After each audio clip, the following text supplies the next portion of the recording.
మత్తయి సువార్త 13:24 మనకు తెలియజేశాడండి. ఆయన మరి ఒక ఉపమానము వారితో చెప్పాను. తన పొలములో మంచి విత్తనము విత్తిన ఒక మనుషుని పోలి ఉన్నది. ఎవరిని పోలి ఉన్నదంట? తన పొలములో, ఎవరైనా పొలములో మంచి విత్తనాలు విత్తుకుంటారా, చెడ్డ విత్తనాలు విత్తారండి? శ్రేష్టమైన విత్తనాలు విత్తారు కదా, చెడ్డ విత్తనాలు ఎవరు కూడా విత్తరు. అయితే ఇక్కడ మరి దేవుడు పరలోక రాజ్యాన్ని దేనితో పోలి చూపిస్తున్నాడంటే పొలముతో చూపిస్తున్నాడండి. ఎవరంట? ఒక వ్యక్తి తన పొలములో మంచి విత్తనము విత్తిన, చదవండి, మంచి విత్తనము విత్తిన అని ఉంది అక్కడ. ఎవరైనా కీడేంచారు కదండి, ఎవరైనా మేలు కావాలని అనుకుంటారు, మంచి విత్తనమే విత్తాలనుకుంటారు, మంచి విత్తుతారు. ఒక మనిషి ఏం చేశాడు? తన పొలములో మంచి విత్తనాలు విత్తాడంట. అర్థమైందా? అయితే నువ్వు ఏ విత్తుతావో ఆ పంటే కోస్తావు అనేది తెలుసు కదా మనందరికి. ఒకవేళ చెడు విత్తనాలు విత్తితే చెడు పంటే కోస్తాం, చేదు విత్తనాలు విత్తితే చేదు పంటే కోస్తాం. అయితే ఈ యొక్క మనిషి ఏం చేశాడంట? మంచి విత్తనాలను మాత్రమే విత్తాడు. కానీ ఇక్కడ మనం ముందుకు వెళ్ళినట్లయితే మనుషులు నిద్రించుండగా అతని శత్రువు వచ్చి గోధుమల మధ్యను గురుగులు విత్తిపోయాను. చూసారా? మనము మన జీవితాలను మంచి మార్గంలో ఉంచుకోవాలని, చాలా ఆత్మీయంగా ఉండాలని, చాలా మంచి పరిశుద్ధంగా ఉండాలని మనల్ని మనం ఎంతగానో దేవుడికి సమర్పించుకొని ఉండి ఒక నిర్ణయం తీసుకొని ఉంటాం. కానీ అప్పుడు ఏం జరుగుతుంది? మనం నిద్రించుచుండగా, అంటే మనకు తెలియకుండానే నిద్రించినప్పుడు ఏంటిది మనకు తెలియదు కదా, నిద్రించుచుండగా ఏం జరిగిందంట? శత్రువు వచ్చి అందులో ఏ విత్తిపోయాడంట? పురుగులు విత్తిపోయాడంట. అంటే చేదైన వేర్లు, అనవసరమైనంత చెడ్డదంతా కూడా అందులో విత్తిపోవడం జరిగింది. పురుగులు విత్తిపోయాను, మొలకలు పెరిగి గింజ పట్టినప్పుడు గురుగులు కూడా పడిపోయాయి. ఏమైంది? మొలకలు పెరుగుతాయి, అవి పెరిగినాయి, ఇవి పెరిగినాయి, గురుగులు పెరిగినాయి, గోధుమలు పెరిగాయి. కానీ ఆ పొలం యొక్క యజమాని మాత్రము గురుగులను విత్తలేదండి, గోధుమలనే విత్తాడు. మంచి కోసమే ఆయన ప్రాకులాడుతున్నాడు. కానీ అక్కడ ఏం జరిగిందంటే చెడు జరిగింది. గురుగులను కూడా శత్రువుగాడు వచ్చి విత్తి వెదజల్లి పోయాడు. పోయినప్పుడు ఏం చేస్తున్నాడంటే ఇంటి యజమాని దాసుడు అతని యొద్దకు వచ్చి, అయ్యా మంచి విత్తనాలే నువ్వు విత్తావు కదా, అందులో గురుగులు ఎక్కడి నుండి వచ్చినవని అడిగాడు. చూడండి, ఇప్పుడు మంచి విత్తనాలే విత్తినావు కదా, మరి గురుగులు ఎక్కడి నుండి వచ్చాయి? మనందరం మంచోళ్ళమే కదా, మనందరం మంచోళ్ళమే కదా, చెడేం లేదు కదా, చెడు ఎప్పుడు చేయరు కదా. నువ్వు మంచిదాన్ని అని చెప్పుకుంటావు, కానీ అక్కడ ఏమవుతుంది? ఏదో ఒక చెడు మన నుండి బయటకు వస్తూనే ఉంటుంది. ఇక్కడ ఏమంటున్నాడు? నువ్వు మంచి విత్తనాలే విత్తావు కదా, కానీ ఈ చెడు ఎక్కడి నుండి వచ్చింది? ఈ చెడు ఎక్కడి నుండి వచ్చింది మనం అర్థం చేసుకోవాలి. మనం మంచి వారమే, మంచిగా ఫలించాలనుకున్నాం, కానీ మనలో నుండి ఒక్కొక్కసారి ఏమొస్తా ఉంటాయంట? మంచి అనేది రాదు, చెడు వస్తూ ఉంటుంది. ఆ చెడు వచ్చినప్పుడు మరి ఇక్కడ అయ్యా నువ్వు మంచి విత్తనాలు విత్తేవని చెడు ఎక్కడి నుండి వస్తుందంటే ఆ చెడు ఎవరు తీసుకొచ్చి పెట్టారంట? ఎవరు తీసుకొచ్చి పెట్టారు? ఎవరైనా చెప్తే ఫలానా మనిషి, ఫలానా వ్యక్తి, ఫలానా అమ్మాయి చాలా మంచిది అనుకుంటాం. అయ్యో చాలా మంచిది అనుకున్నాను కానీ ఇలా చేసింది ఏంటి అంటే, ఈ ఆలోచన, ఈ బుద్ధి ఎలా పట్టింది అసలు అమ్మాయికి? అలా చేసే అమ్మాయి కాదే, అలాంటి స్వభావం కాదే, అలాంటి మనిషి కాదే, అలాంటి పెంపకం కాదే అనుకున్నా. కానీ ఎక్కడి నుండి ఈ యొక్క చెడు ఆలోచన అనేది ఆమె దృష్టిలోకి వచ్చింది అని అనుకుంటాం కదా. మంచి అమ్మాయే, నమ్మం, ఒక్కొక్కసారి నమ్మట్లేదు, అసలు నమ్మలేకపోతున్నాం. కానీ అలా జరుగుతూ ఉంటాయి. మంచి విత్తనాలే విత్తాడు, కానీ అక్కడ ఏం కనబడుతున్నాయి? గురుగులు కూడా, చెడు కనబడుతుంది. ఆ చెడు ఎవరు విత్తారు? ఎవరి వలన వచ్చింది అది? మనం ఇది జాగ్రత్తగా ఆలోచన చేసుకోవాలి. మనం మంచి విత్తనాలు, మంచి ఫలాలు ఫలించాలని అనుకొని ఉన్నప్పటికీ కూడా మనలో నుండి చెడు ఫలాలు ఒక్కొక్కసారి కనిపిస్తూ ఉంటాయి, ఇతరులకు కనిపిస్తూ ఉంటాయి. అయ్యో నేను ఎంతో మంచిది అనుకున్నాను కానీ ఇలాంటిది అనుకోలేదు. అది ఆ పేరు అనేది ఎవరు తీసుకొస్తా ఉంటారు మనకి? శత్రువుగాడు వచ్చి మనలో ఆ యొక్క విత్తనాన్ని విత్తి మనం ఆ రీతిగా బిహేవ్ చేసేటట్లుగా మన జీవితాలను మారుస్తూ ఉంటాడు. కాబట్టి మనం జాగ్రత్తగా ఆలోచన చేసుకోవాలి. ఇతను దాసుడు వచ్చి అడుగుతున్నాడు, అయ్యా నువ్వు మంచివాడివే కదా, మంచి విత్తనాలే విత్తేవాడివి కదా, ఈ ఎక్కడి నుండి వచ్చినాయి అంటే, ఆ ఎక్కడి నుండి వచ్చినాయో ఆ యజమానుడు నిద్రించుండగా జరిగిన పని అది.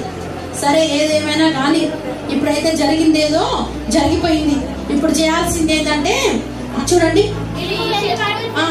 ఏమంటున్నాడు, అయ్యా మరి వాటిని తీసివేయాలా అని అడుగుతుంది. పెరిగి వేయడానికి ఇష్టమైన అడిగినప్పుడు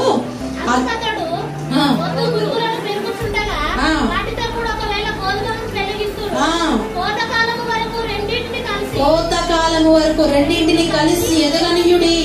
కోతకాలం ముందు పురుగులను ముందుగా కూర్చి వాటిని కాల్చివేయుటకు కట్టెలు కట్టి గోధుమలను కొట్టులో చేర్చి పెట్టుడని కోతగాండ్రతో చెప్పుదునా నేను. హల్లెలూయా హల్లెలూయా. అర్థమైందా? ఫైనల్ గా నడుస్తున్నప్పుడు ఎలాగైనా నడవనియండి మన జీవితాలు, కానీ ఫైనల్ మాత్రము మంచి ఉండాలి. చివరిలో మాత్రం మంచి పేరు మనం తెచ్చుకోవాలి. అయితే ఆ దాసుడు వచ్చాయా మరి ఈ గురుగులు ఎదుగుతున్నాయి కదా, ఇప్పుడే తీసివేస్తే బాగుంటుందా అని అడిగినప్పుడు ఇప్పుడు కాదు, రెండింటిని కలిసి, ఎందుకంటే అవి చిన్నగా ఉన్నప్పుడు అవి ఎదగడానికి కష్టంగా ఉంటాయి కదా, మరి తీసినప్పుడు దానికి ఏమైనా ప్రాబ్లం వస్తుంది, ఏది గుర్తుపట్టలేని పరిస్థితులు కూడా ఉంటాయి. కాబట్టి రెండింటిని కలిసేది, కానీ తర్వాత వాటి పని నేను చూసుకుంటా. ఏమంటున్నాడండి? నేను చూసుకుంటా. సంఘాల్లో కూడా కొన్ని ఇలాంటివి జరుగుతూనే ఉంటాయి. ఏం జరుగుతాయంటే గురుగులు ఉంటారు, గోధుమలు ఉంటారు. కానీ మనం అనుకుంటాం ఇలా జరుగుతుంది, అలా జరుగుతుంది, వీళ్ళు ఇలా వాళ్ళలా అన్ని ఏదేదో ఆలోచనలు వస్తాయి. కానీ దేవుడి ఆలోచన ఎలా ఉంటది, అమ్మ అందరినీ కలిసే ఉండని, తర్వాత నేను ఎవరికి ఎలా నేర్పించాలో ఎవరికి ఏం చేయాలో నేను చూసుకుంటాను. అంటే దేవుడి ఉద్దేశం అనేది అలా ఉంటది. సంఘంలో కూడా కొంతమంది గురుగుల్లా ఉంటారు, కొంతమంది గోధుమల్లా మంచి గోధుమల్లా ఉంటారు, కొంతమంది గురుగుల్లాగా ఉంటారు. ఈ గురుగులు ఏం చేస్తాయంటే గోధుమని ఎదగలేకుండా ఏం చేస్తుంది, గోధుమని ఎదగలేకుండా, ఆ గోధుమకు బలం రాకుండా, ఆత్మీయంగా బలపడకుండా, దానికి శక్తి రాకుండా బలాన్ని లాగేసుకుంటా ఉంటారు. అప్పుడు బలహీన పడిపోతూ ఉంటారు. అయితే ప్రతి ఒక్కరు ఆత్మీయులు అర్థం చేసుకోవాలి. గురుగులు ఒకవేళ ఎవరైనా ఉండి మన ఆత్మీయతను ఏమైనా ఖరాబ్ చేస్తున్నారేమో, సరే ఉంటే ఉండనియండి, దేవుడు చూసుకుంటాడు. కోత కాలంలో దేవుడు చూసుకుంటాడు. ఎప్పుడు ఎక్కడ ఏం చేయాలో అలా చేస్తాడు. మనల్ని మన ఆత్మీయతను ఏదైనా అడ్డుపడుతుందా, ఏదైనా మనల్ని ఎదనీయకుండా చేస్తుందా, ఏదైనా మనకు ఆటంకం కలిగిస్తుందా అనేది మనం కనిపెట్టుకొని జాగ్రత్తగా ఉండాలి. తర్వాత ఇక్కడ 36లో ఉంది చూడమ్మా, దాని భావము దేవుడు తెలియజేస్తున్నాడు. అప్పుడు ఆయన జనసమూహం పంపివేసి ఇంట్లోనికి వెళ్ళగా ఆయన శిష్యులు ఆయన ఎందుకు వచ్చి పొలములోని గురుగులను గురించిన ఉపమాన భావము మాకు తెలియదు. ఉపమాన భావం ఏంటయ్యా, నువ్వు గురుగులు అంటున్నావు, గోధుమలు అంటున్నావు, ఏందో అసలు మాకైతే అర్థం కావట్లేదు అని. అంటే దేవుడు ఏదైనా సరే చాలా క్లియర్ గా అర్థమయ్యేటట్లు కొన్ని ఉపమానాలు, అంటే ఉదాహరణగా కథల్లా లాగా కొన్ని చెప్పడము జరిగింది. అయితే అడిగినప్పుడు అందుకు ఆయన ఇట్లా, నేను మంచి విత్తనము విత్తవాడు మనుష్య కుమారుడు, పొలము లోకము, మంచి విత్తనములు రాజ్య సంబంధులు, గురుగులు దుష్టుని సంబంధులు, వాటిని విత్తిన శత్రువు అపవాది. ఆ కోత అంటేనేమో యుగ సమాప్తి. కోత కోయడం అంటే ఏంటి, యుగ సమాప్తి అంటే దేవుని రాకడ. తర్వాత ఏంటిది, కోయువారు ఎవరంటే, ఎవరు కోయువారు, దేవదూతలు. అన్నిటికి కూడా వివరణ దేవుడు అక్కడ వాళ్ళు అడిగినప్పుడు ఇవ్వడం జరిగింది. ఆ చెప్పి తర్వాత ఏమంటున్నాడు, గురుగులు ఎలాగూ కూర్చోబడి అగ్నిలో కాల్చివేయబడును, అలాగే యుగ సమాప్తి యందు జరుగును. మనుష్య కుమారుడు తన దూతలను పంపును, వారైన రాజ్యములో, ఇది అండర్లైన్ చేసుకోవాలి, వారాయన రాజ్యములో నుండి ఆటంకములకు సకలమైన వాటిని దుర్నీతి పరులను సమకూర్చి అగ్నిగుండములో పడవేయును. దేవుని రాజ్యములోనికి వెళ్ళడానికి అడ్డు ఆటంకంగా ఎవరైతే, చూడండి, ఆ రాజ్యములో నుండి ఆటంకములకు సకలమైన వాటిని దుర్నీతి పరులను, ఎవరెవరిని సమకూరుస్తారంట, ఇక్కడ గురుగులు గోధుమలకు సంబంధించిన విషయాలు దుర్నీతి పరులు అంటున్నాడు. అక్కడ దుర్నీతి పరులందరినీ కూడా సమకూర్చి ఎక్కడ పడేస్తాడంట? అగ్నిగుండంలో పడవేస్తాడు. దేవుని రాజ్యానికి రాకుండా ఆటంకపరిచే వారిని అని ఇక్కడ క్లియర్ గా దేవుడు రాయించాడండి. దేవుని రాజ్యానికి వెళ్ళడానికి ఎవరికి కూడా మనం ఆటంకంగా ఉండకూడదు, ఆటంకపరిచేటట్లు ఉండకూడదు, గురుగుల్లాగా ఉండకూడదు. అర్థమైందా? దేవుడు మనుష్య కుమారుడు వచ్చినప్పుడు ఏం జరుగుతుందంటే, ఎవరైతే ఆటంకంగా ఉంటారో సకలమైన ఆటంకములకు సకలమైన వాటిని దుర్నీతి పరులను సమకూర్చి అగ్నిగుండంలో పడవేస్తాడు. మనం ఏమైనా చూసుకుంటుండాల్సింది, రెండింటిని కలిసి ఎదగనియాలి. మనం ఏం చేయలేం, చూస్తూ కూర్చోవాలి కదండి, చూస్తూ కూర్చోవాలి. అమ్మాయి ఇదేంటి అదేంటి అన్నా కూడా కుదరదు. ఎందుకంటే ఇదే గొప్ప ఉపమానం దేవుడు చూపించింది. రెండింటినీ ఎదగనియాలి. మన ఆత్మీయత గట్టిదైతే, మరి గోధుమలు గట్టి వాళ్ళైతే, విత్తనాలు గట్టివైతే నిలబడతాయి. లేదు మంచిగా మేము కూడా గురుగుల్లాగానే అవుతామంటే, గురుగుల్లాగా అయితే మీరు కూడా వాటితో కలిసిపోయి ఎక్కడ పోతారు? ఇదే కదా. కాబట్టి ఇది చాలా జాగ్రత్తగా మనము, ఆత్మీయత అనేది వ్యక్తిగతం, ఎవరికి లింకప్ ఉండదు. ఆత్మ ఎవరికి వారికే వ్యక్తిగతంగా సొంతంగా ఉంటుంది. ఎవరితో ఆత్మ లింకు పెట్టుకోవద్దు. ఎప్పుడైనా చర్చికి రావాలంటే కూడా ఏం పెట్టుకుంటా ఉంటారు? ఏం కావాలి? చర్చికి రావాలంటే ఏం కావాలి?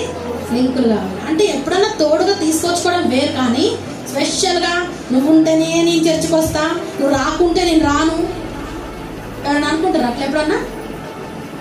అది మంచి పద్ధతి. అసలు నువ్వు పోయేది ఎవరి కోసం? నువ్వు మనిషి కోసమా, ఆ వ్యక్తి కోసమా, లేకపోతే ఎవరి కోసం? దేవుని కోసమా?